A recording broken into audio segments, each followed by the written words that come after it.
When most people think of Sony, they think of a powerful multi-billion-dollar multinational corporation with their fingers dipped in all sorts of paints from technology to finances. But few know the modest roots and struggles of the little Japanese company that could and did, and the duo credited for bringing it all together. With great ambition, a go-getter attitude, and application of a lot of know-how, here are 5 things you need to know about the origins of Sony. The roots of what would become the corporate giant known as Sony took hold October 1945 in Tokyo within a month of the marked end of World War II.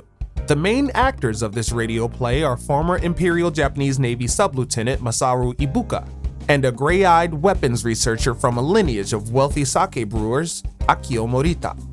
The two became fond of each other after being brought together for a wartime collaboration on studying and developing new types of weapons with the Japanese Navy.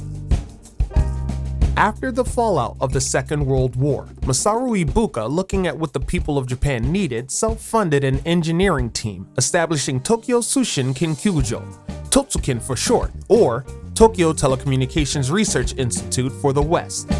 They took on gigs repairing radios. They not only took yen as payment, but also rice. During that time, they created a shortwave converter adapter that turned regular radios that were forcefully limited by the military into all-wave receivers, allowing global tune-in. Akio Morita caught wind of this through the presses, tapped his old friend Ibuka, and they joined forces toward a greater endeavor.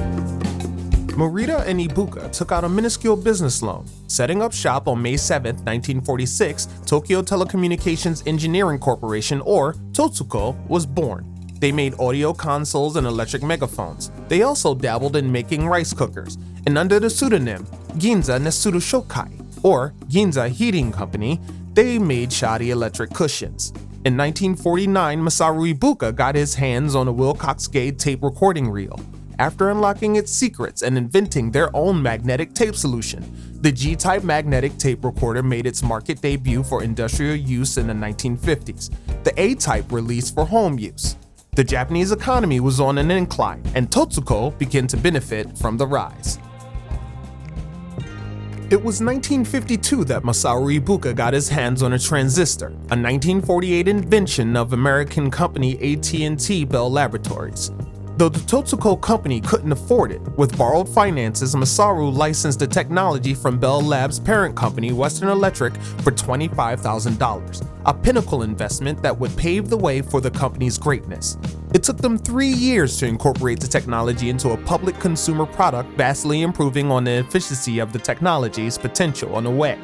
In 1955, the Golden Child, the transistorized portable radio, the Sony TT55, was born. It sold exclusively and very well in Japan. Looking to move into a Western market riding the wave of their radio success in their homeland, they found the name Totsuko didn't resonate with the Latin language-based countries. The Americans didn't have the tongue for it. This brings things back to the successful baby, the Sony TT55, or Sony for short. The word Sony is a play on the Latin word for sound, sonus. It's also a play on the slang sunny. This would resonate on the American stage, and in 1958, Totsuko, or Tokyo Telecommunications Engineering Corporation, would rebrand as Sony, the sonic frequency we all know today. That same year, with their pocket-sized Sony TR-63, Sony made their Western technological debut, and the rest is history for another time. Thanks for watching OTAQUEST in Japan, and click that subscribe button to find out more about Japanese anime, games, fashion, music, and Sony much more. Yeah, I went there.